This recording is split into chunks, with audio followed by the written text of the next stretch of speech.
All right, let's get right into it. Welcome to this explainer, where we're going to take an absolutely incredible dual journey today. First, we're going to explore the magnificent biological anatomy hiding right there inside your own head.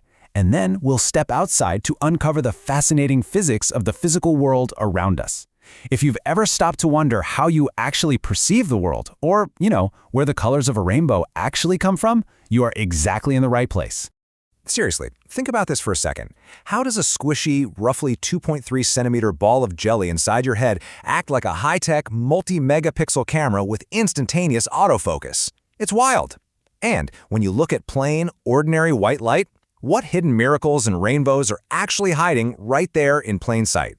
By the end of this explainer, you're going to know exactly how all this works. Here is our roadmap for today. First, we'll go inside the human eye. Second, we'll look at the power of accommodation. Third, we'll explain defects of vision. Fourth, we'll tackle refraction through a prism. And finally, the dispersion of white light. Let's do this. Starting off with Section 1, Inside the Human Eye.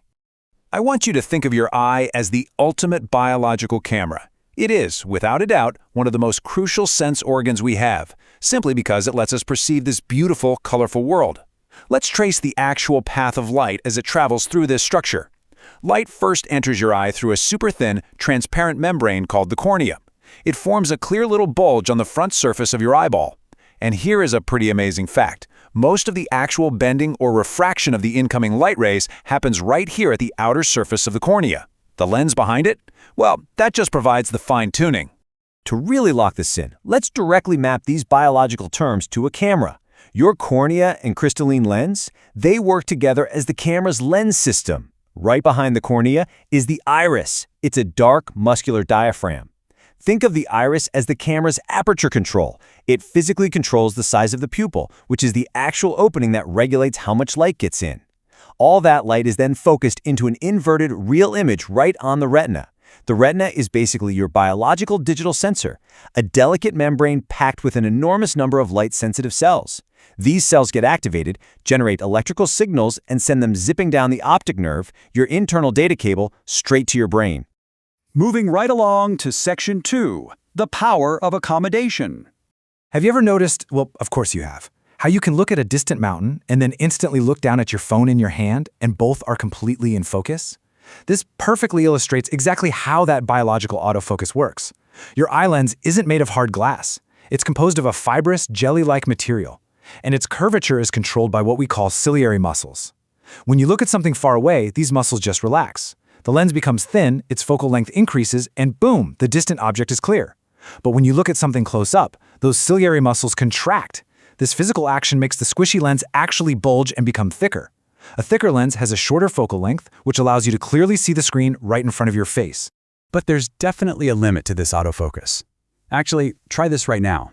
Hold a book, or even just your hand, right up against your nose and try to focus on it. You can't do it, right? It's super blurry, and you can instantly feel the eye strain. That's because the focal length of the eye lens literally cannot be decreased below a certain minimum limit. For a young adult with normal vision, the closest distance you can clearly see objects without straining is about 25 centimeters. We call this specific distance the near point of the eye. All right, on to Section 3, Defects of Vision and How We Fix Them. Sometimes our biological camera's hardware has a bit of a glitch. The eye might gradually lose its power of accommodation, or the actual physical shape of the eye can change, which causes blurred images. Let's look at myopia first, commonly known as nearsightedness. A person with myopia can see nearby objects perfectly well, but anything distant is completely blurry. Notice how in a myopic eye, the eyeball is actually longer than normal, or the lens has excessive curvature. This means the image of a distant object focuses in front of the retina instead of directly on it. To fix this, we place a concave lens in front of the eye. This concave lens diverges, or spreads out, the light rays just enough so that when they finally hit the eye's lens, they're pushed further back, forming a beautifully crisp image right where it belongs, on the retina. Now, let's look at the exact opposite scenario, hypermetropia, or farsightedness. Here, distant objects are totally clear, but nearby objects are fuzzy. The person's near point has effectively moved farther away than that normal 25 centimeters we just talked about. This happens because the eyeball is physically too short, or the focal length of the eye lens is just too long.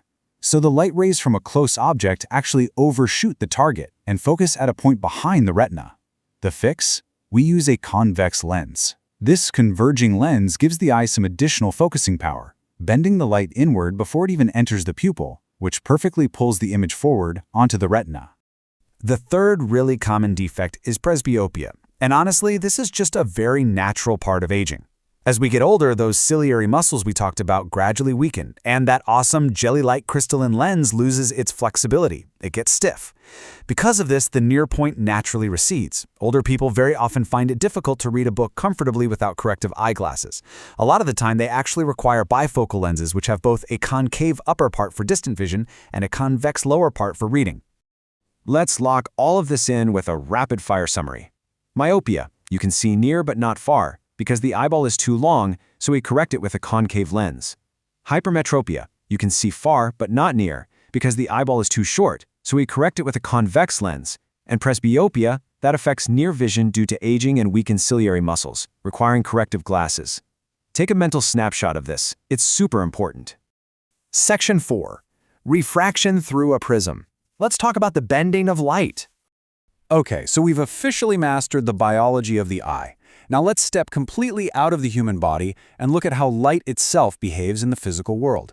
If you look at Activity 10.1 in your textbook, there's a fantastic walkthrough of this. Imagine placing a solid triangular glass prism flat on a piece of white paper and tracing its outline. You draw a straight line coming in at an angle, that's your incident ray, and you stick 2 pins in that line, let's call them P and Q. Then you lean over and look through the opposite side of the solid glass. You place 2 more pins, R and S, so they perfectly line up with the images of P and Q that you see inside the glass. When you lift up the prism and connect all those dots, you reveal the invisible bent path that the light just took. And this perfectly illustrates exactly what's happening during that activity. Think about the path of the light ray here. When the incident ray enters from the air into the denser glass, it actually slows down and bends towards the normal line. But then, when it exits from the glass back out into the air at the second surface, it speeds back up and bends away from the normal. Because of the peculiar triangular shape of this prism, the light doesn't just shift over slightly. The emergent ray is bent at a very distinct angle relative to the original incident ray. We call this specific bending the angle of deviation. Which brings us to our final and definitely most spectacular topic, Section 5, Dispersion of white light. That bending of light we just talked about sets the stage for something amazing. What happens if, instead of a simple single-color laser, we allow a narrow beam of pure, bright white sunlight to hit the face of that prism? When you hold a screen up on the other side, you don't just see a plain white dot, you witness dispersion. Dispersion is the splitting of light into its component colors when it passes through a transparent medium. The prism is literally unpacking the hidden, colorful elements locked inside plain white light. Now, what's really fascinating is why this actually happens. We just learned that the prism bends or refracts the light. But here's the scientific secret. Different colors of light bend at slightly different angles when passing through glass. Red light bends the least, so it stays up at the top of the band. Violet light bends the absolute most, plunging all the way to the bottom. This difference unspools the white light into a beautiful, distinct band of colored components that we call a spectrum. You see violet, indigo, blue, green, yellow, orange, and red. A great way to remember this order is with the acronym VIBGOR. Here's the coolest part. This exact same physics, dispersion, is exactly what creates a spectacular rainbow in the sky after a rainstorm. Millions of tiny water droplets suspended in the air act like tiny little glass prisms. So I really want to leave you with this thought today. If a simple chunk of glass can unlock the hidden colors of the universe, and a squishy ball of jelly inside your head is what allows you to perceive them, what other everyday miracles are hiding right in plain sight, just waiting for you to understand them? Keep observing, keep questioning, and keep learning. Catch you next time. Hey everyone, welcome to this explainer. If you're tackling your 10th standard physics, you are in the exact right spot. Today, we're going to literally look up and unlock the hidden physics of our daily sky. We're taking concepts straight from your textbook and bringing them to life so you can really master this stuff. Let's dive in. Think about being near a campfire, or even just looking over a really hot car engine on a sunny day. Have you noticed how the air right above it kind of wavers and flickers? Everything behind the heat looks wavy, almost like it's dancing. That's because the hotter, less dense air is mixing with the cooler air. Now what if we take that tiny local observation and scale it up to the entire night sky? It's exactly why stars twinkle, but planets shine with a steady light. So here's our roadmap for today.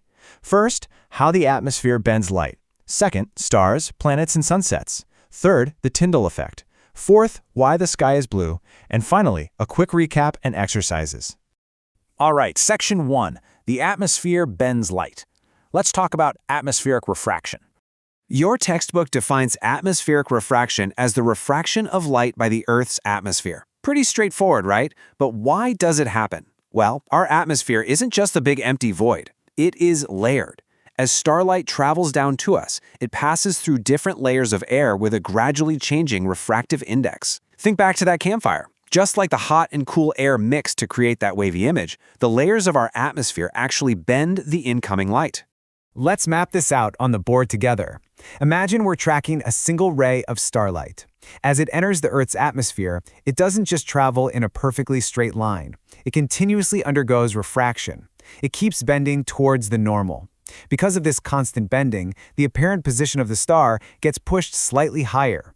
So, when you look at a star down near the horizon, it actually appears slightly higher up than it physically is. And this is the secret to twinkling. Let's break it down step by step. The starlight enters, it bends, and its apparent position shifts. But here is the kicker. Our atmosphere is constantly moving. It is turbulent. Because the physical conditions of the air are always fluctuating, the apparent position of that tiny, point-sized star keeps shifting around. The actual amount of starlight entering your eye flickers. It gets brighter, then fainter, then brighter again. And boom, that is the twinkling effect. Moving right along to Section 2, Stars, Planets, and Sunsets. Let's uncover some cosmic illusions. So you might be wondering, if stars twinkle, why on Earth don't planets? It all comes down to distance and size. Stars are so insanely far away that they act as single point-sized sources of light, which are easily disrupted by our moving air. Planets, on the other hand, are way closer. We see them as extended sources. You can think of a planet as a giant collection of a huge number of point-sized light sources. Even though individual points might be flickering, the total variation in the light entering our eyes averages out to 0. The flickering literally cancels itself out. Now check out this diagram. Atmospheric refraction doesn't just make stars dance. It actually bends time at the horizon. You can physically see the sun before it even crosses the horizon, because the atmosphere bends its image upward. The numbers here are super cool. We see the apparent sunrise about 2 whole minutes before the actual sunrise, and it happens again at sunset. So we see the sun for 2 minutes after it's actually gone down. That's 4 extra minutes of daylight every single day. And by the way, this exact same bending is why the sun looks a little bit flattened out at sunrise and sunset. All right, Section 3, the Tyndall effect explained. Resuming in on the scattering of light. Your textbook has this great quote. The Earth's atmosphere is a heterogeneous mixture of minute particles. Basically, the air around us is not empty. It's a chaotic, bustling soup of tiny particles. And light has to somehow navigate through this entire microscopic obstacle course just to reach our eyes. So what's actually in this mixture? Well, we've got smoke, tiny water droplets that make up mist, suspended dust, and, of course, the actual molecules of air. When light travels through a perfectly clear vacuum, you can't see its path. But when it smashes into these fine particles in our atmosphere, something really magical happens. The light hits these particles and bounces off diffusely in all directions. This scattering is what makes the actual path of the light beam visible. We call this phenomenon the Tyndall effect. You've definitely seen this in the real world. Imagine a single beam of sunlight cutting through a dark, smoky room, or streaming down through the canopy of a foggy forest. Those tiny droplets and particles are scattering the light, making those gorgeous sunbeams visible to us. Now here is a massive takeaway. Particle size physically dictates the color of the scattered light. Very fine particles are perfect for scattering short wavelengths, which is mainly blue light. As particles get larger, they scatter longer wavelengths. And if the particles are super large, like the water droplets in a heavy rain cloud, the scattered light gets all mixed together and just appears totally white. Which brings us to Section 4, Why the Sky is Blue. The ultimate childhood question, finally answered by physics. So, why is the sky blue? Well, the molecules of air in our atmosphere are smaller than the wavelength of visible light. Remember our rule about size? These extremely fine air molecules are incredibly good at scattering shorter wavelengths at the blue end of the spectrum. To put that into perspective, red light has a wavelength about 1.8 times longer than blue light. So as white sunlight pours through the atmosphere, the tiny air molecules grab that shorter blue light and scatter it strongly in every direction. That scattered blue light is exactly what enters your eyes when you look up. Let's pause for a quick concept check.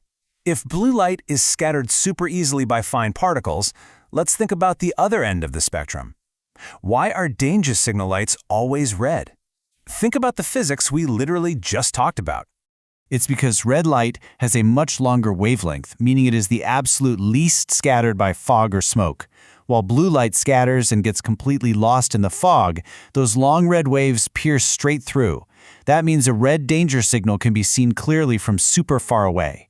It's just incredible how this microscopic physics is literally used to save lives in low visibility.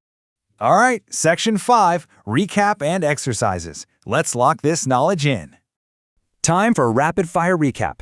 Splitting white light into its different colors is dispersion, like a rainbow. The scattering of light by tiny atmospheric particles gives us our blue sky. And finally, our atmosphere is constantly changing its refractive index, which bends light, makes stars twinkle, and messes with the apparent time of sunrise and sunset. Let's test your memory with a question straight from your textbook exercises. The human eye forms the image of an object at its, is it A, the cornea, B, the iris, C, the pupil, or D, the retina? Take a second, lock in your answer. If you said D, the retina, you absolutely nailed it. The retina is the light-sensitive screen at the back of your eye. Oh, and here's a bonus fact to remember for your exams. The ability of the eye lens to adjust its focal length so you can see objects at different distances, that's called accommodation. I want to leave you with one final provocative question. If the Earth suddenly lost its entire atmosphere, what color would the daytime sky be? Think about it. No atmosphere means no fine particles.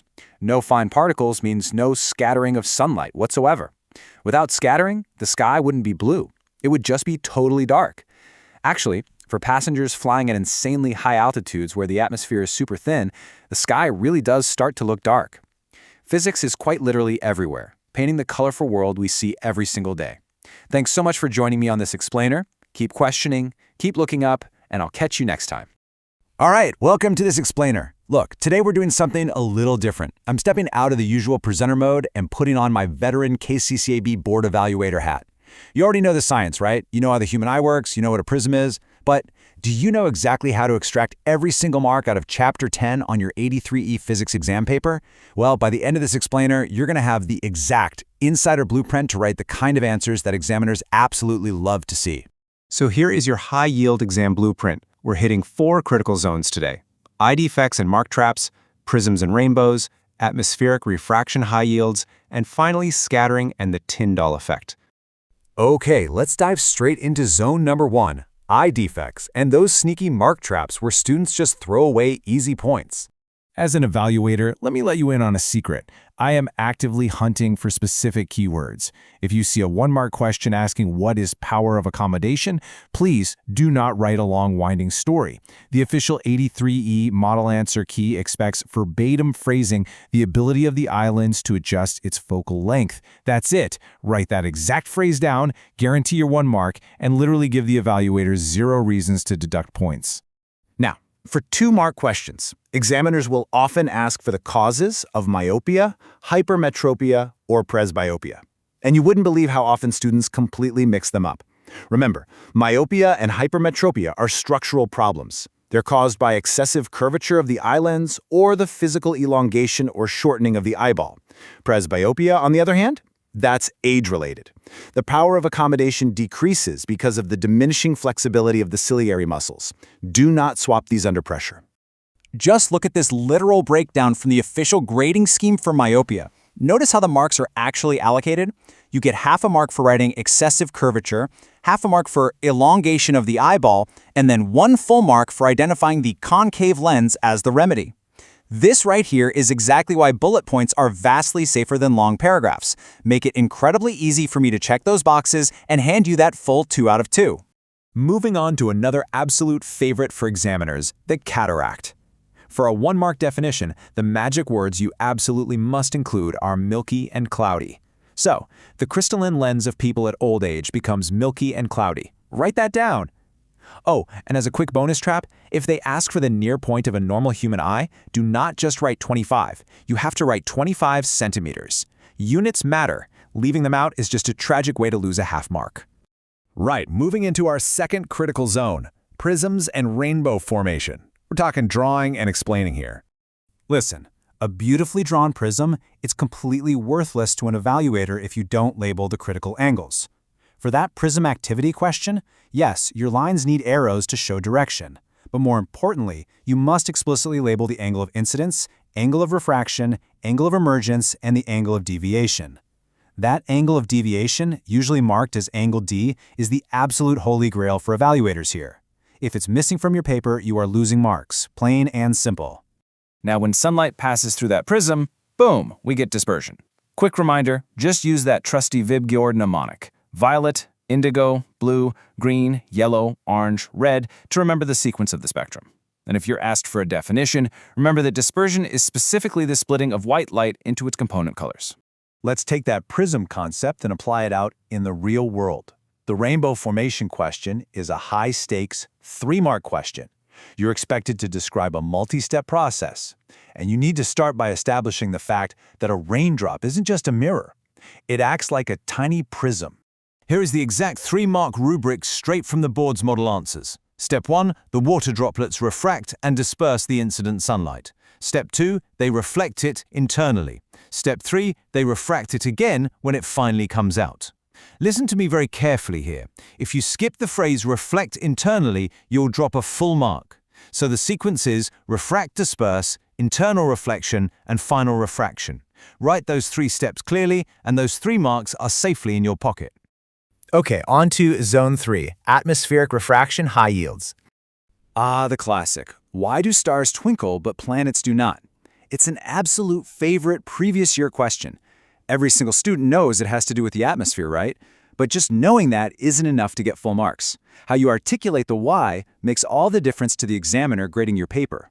Here is your evaluator's checklist. First, you must state that the path of light varies due to atmospheric refraction. Second, and this is huge, do not write the star moves. The correct examiner-approved phrase is the apparent position of the star fluctuates. Third, state that the amount of starlight entering the eye flickers. Finally, to contrast it with planets, you must mention that planets are much closer and act as extended sources of light, which neutralizes that flicker entirely. Memorize these exact bullet points. They are your absolute shield against mark deductions.